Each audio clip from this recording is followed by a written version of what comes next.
Hi, welcome to Richard Kabili YouTube channel, and for today's tutorial, I will be teaching you on how to turn on and off show text status of braille and voiceover on iPhone X. But first, kindly subscribe to this channel and don't forget to hit the subscribe button and the bell to notify you for the new updates. And let's start. Using your iPhone X, from your home screen first, go to Settings. Then in the Settings, scroll down and find the Accessibility, then tap. Then in the accessibility, go to vision section, then tap the voiceover. Then after that in the voiceover, find and tap the braille. Then in this part in the braille section, tap again the status cell.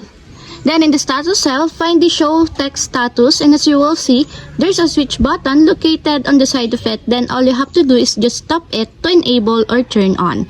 And if you want to disable or turn off, just tap again the switch button. And that's it. We have successfully turned on and off show text status of braille and voiceover on iPhone X.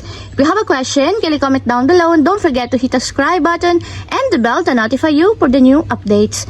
And thank you for watching!